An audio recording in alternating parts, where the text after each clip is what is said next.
आप देख रहे हैं हमारा YouTube चैनल दी सच्चा भारत और आज के इस बुलेटिन में आपका स्वागत है। जोधपुर पुलिस कमिश्नरेट के डांगियावास थाना क्षेत्र में शुक्रवार रात करीब 9 बजे नाकाबंदी के दौरान एक हथियार तस्कर ने पुलिस पर फायरिंग की। तस्कर ने पहला फायर थानाधिकारी कन्हैयालाल पर किया जो उनके बुलेट जैकेट में लगा तो दूसरी गाड़ी में लगा। बाद में जवाबी कार्रवाई के दौरान जब पुलिस ने फायर की तो गोली सीधी तस्कर की टांग में जा लगी। उससे पुलिस ने 6 पिस्टल के अलावा एक पिस्टल के हाथ से बरामद किया। इससे पहले पुलिस को कड़वड़ थाना क्षेत्र में कार्रवाई करते हुए 2 जनों से 2 पिस्टल बरामद की थी। उन्हीं 2 लोगों से पूछताछ में पता चला था कि अशोक विष्णु जो 007 गैंग का आदमी है वह डांगियावास थाना क्षेत्र में सप्लाई करने आ रहा है। इस पर पुलिस ने नाकाबंदी की और इस घटना को अंजाम दिया। पुलिस को सूचना थी कि 007 गैंग का जो हथियार तस्कर है वो एमपी से हथियार लेकर आया है। इस संदर्भ में दोपहर बाद कड़वड़ थाना में 2 अपराधी हथियार के साथ पकड़े गए और उनकी सूचना पे मेरे डांगियावास थाना क्षेत्र में नाकाबंदी हुई। नाकाबंदी के दौरान अशोक बिश्नोई नाम का अपराधी ने SHO डांगियावास पे 2 फायर किए, एक उसके बुलेट प्रूफ जैकेट पे और एक सरकारी वाहन पे लगा। जवाब में SHO डांगियावास ने जो फायर किया तो उसके पैर में गोली लगी है और अभी इसका उपचार MDM अस्पताल में चल रहा है। उसके कब्जे से 7 पिस्टल भी बरामद किए गए और ये पहले से भी ये बासनी थाना क्षेत्र में वाहन चोरी में ये वारदात चल रहा है अपराधी और गैंग बना रखा है उसका ये मेंबर है और हथियार सप्लाई करने का। कोटा शहर पुलिस ने SP विकास पाठक के निर्देश पर गुम हुए मोबाइलों को खोजने के लिए चलाया था, जिसके तहत 571 मोबाइलों को खोजकर उनके मालिकों तक पहुंचाया गया है, जो कि करीब 57 लाख रुपए कीमत से ज्यादा के हैं। ये मोबाइल बीते 3 सालों में अपने मालिक से गुम हो गए थे, जिन्हें प्रदेश ही नहीं अन्य राज्यों बिहार, महाराष्ट्र, गुजरात, उत्तर प्रदेश, हरियाणा और मध्य प्रदेश से खोजकर पुलिस ने लौटाया है। लगभग जो है हर मोबाइल लगभग 10,000 रुपए से कम का नहीं है। एंड्रॉइड मोबाइल है ज्यादातर, जो 10 से लगा के और 50,000 रुपए तक के मोबाइल है उनकी कीमत। सारे लोग बहुत खुश थे। उनको जब मोबाइल दिया तो उनको बिल्कुल उम्मीद नहीं थी कि कोई 2 साल पहले किसी का मोबाइल गुम गया उसको वापस उसका मोबाइल मिल सकता है।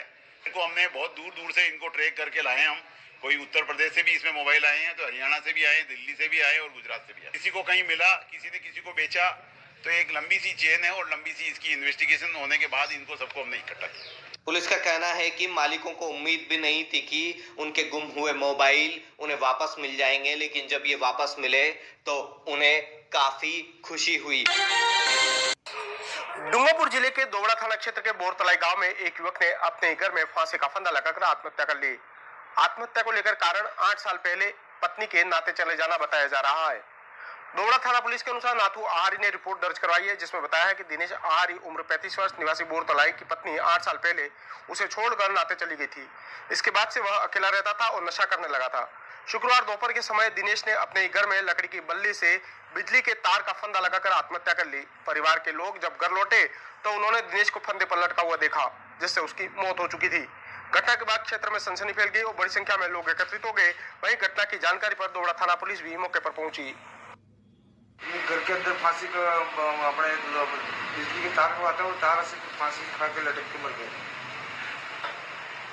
उसके घर पे कोई भी नहीं था। उसकी पत्नी चली गई और 8 वर्ष पूरी शादी की जो नाते चली गई। इसके बाद इसकी एक दादी माँ बूढ़ी सी लकड़ी की सारा चलती, उसके वो बाहर बूढ़ी है, वो दिखती नहीं, कम दिखती है, वो अंदर से फांसी खा गई।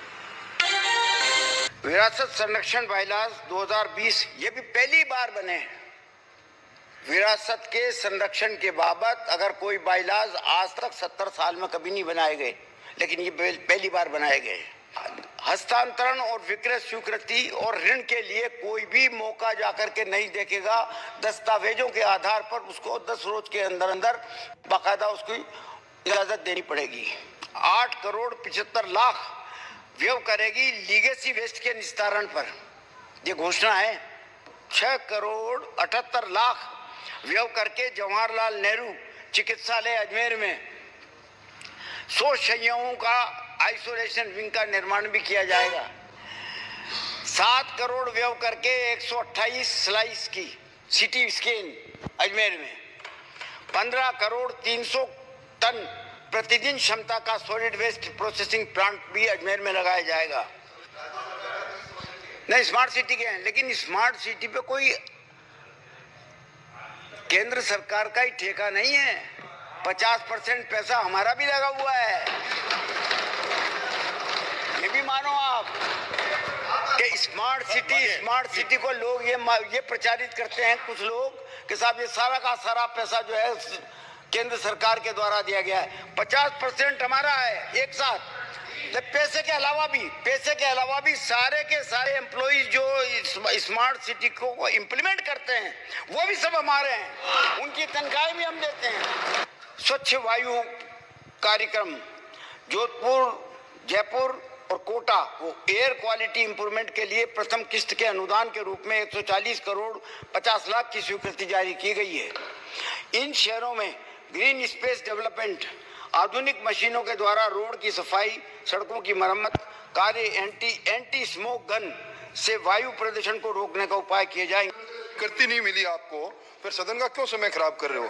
प्रस्ताव कर रहे हो आप, जब आप खुद कह रहे हो मंत्रिमंडल से स्वीकृति नहीं, तो फिर आपका अधिकार ही नहीं है। मैं आप क्यों समय नष्ट कर रहे हैं हमारा? मैं आपसे कब कह रहा हूँ कि सभी लागू कर देंगे? मैं तो ये कह रहा हूँ कि हमारे प्रस्ताव हैं जो मंत्रिमंडल में रखे जाएंगे और हमें उम्मीद है कि ये मंजूर होंगे। तब सरकार कह रही है, समझे आप? कलेक्टिव रिस्पॉन्सिबिलिटी संविधान में दी है, पर इस मंत्रिमंडल में कलेक्टिव रिस्पॉन्सिबिलिटी इनके पास नहीं है। हाँ, नहीं है। आप हमारी हो ना, हम चुप रहे फिर। लोढ़ा साहब, सदन सर्वोच्च है, कोई मामूली बात है इस पे। जब इस प्रकार की लोक लुभावन सब घोषणाएं होंगी तो निश्चित तौर पे इनके पेट में दर्द तो होगा ही होगा। बीजेपी को वोट दे दो, हम कहेंगे कि बीजेपी को वोट दे दो, किसी और को दे दो, इसने देश ठग लिया, ये कहेंगे। नंदीग्राम में जाएंगे, किसानों की हालत बहुत खराब है। अरे वहीं तो जाएंगे, हम सब जगह जाएंगे। हाँ, राजस्थान में किसान आंदोलन का क्या प्रभाव नजर आ रहा है? राजस्थान में बढ़िया आ गए, तो बैरियल तोड़ने की बात करेंगे, तो बैरियल तोड़वाओगे, इनको ट्रेनिंग देंगे सबके। ना यहाँ को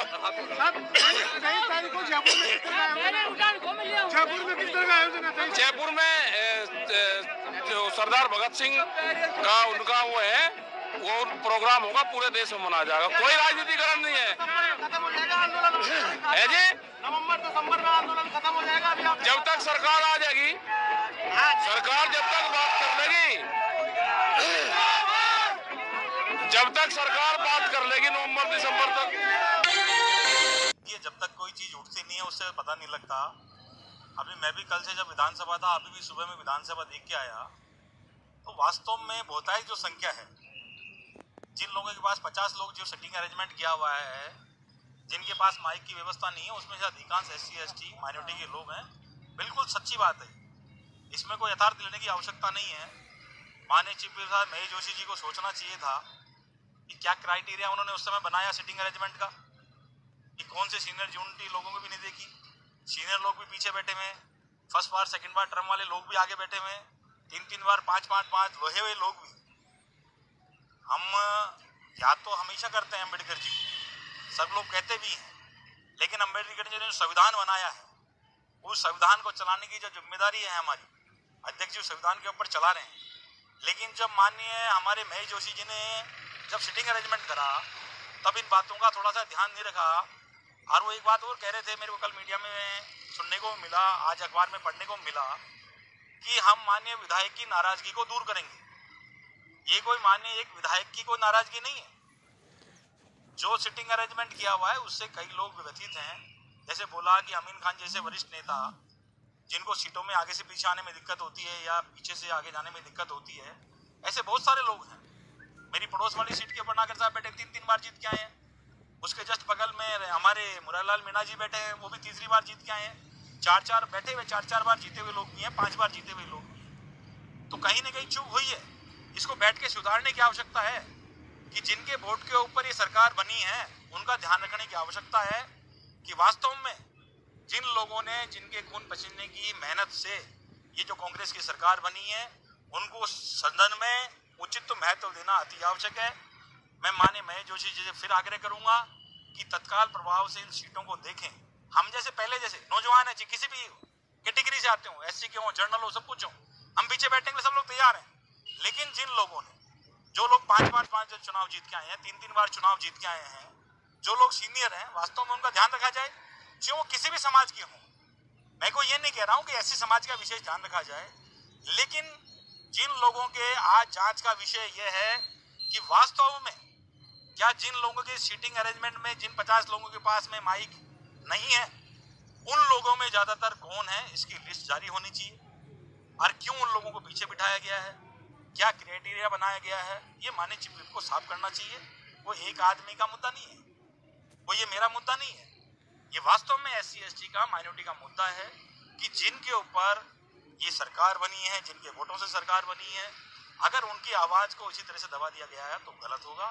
मैं आपसे कहना चाहता हूँ, मैं आपके माध्यम से मांग भी करता हूँ माननीय चीफ व्हिप महेश जोशी साहब से कि जल्दी से जल्दी सीटों का अरेंजमेंट करवाएं।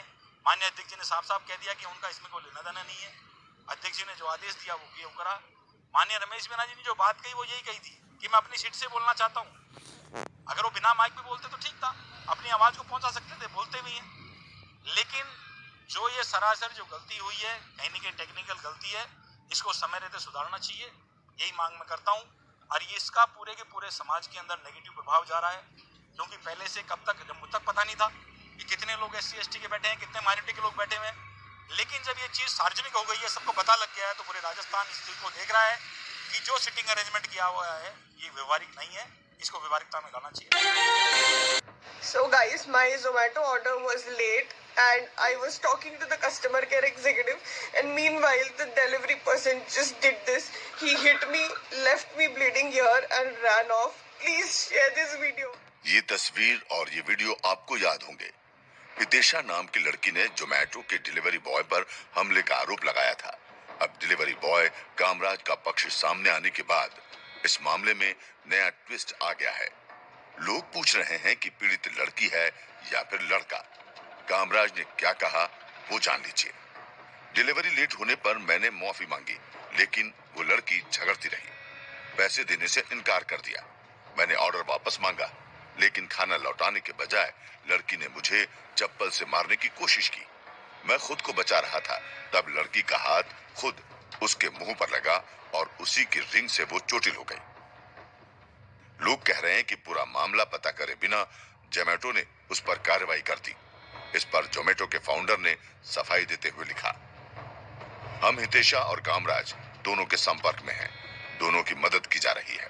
पुलिस जांच चलने तक कामराज को सस्पेंड किया गया है, लेकिन उनके खर्च की व्यवस्था की गई है। जोमेटो के फाउंडर ने बताया कि कामराज ने हमारे साथ करीब 5000 डिलीवरी की है और उनकी रेटिंग 5 में से 4.75 है, जो सबसे ज्यादा रेटिंग में से एक है। बता दें, 10 मार्च को हितेशा नाम की महिला ने वीडियो शेयर कर डिलीवरी बॉय पर हमला करने का आरोप लगाया था। और ऐसे ही नए अपडेट पाने के लिए द सच्चा भारत चैनल को सब्सक्राइब कीजिए। धन्यवाद।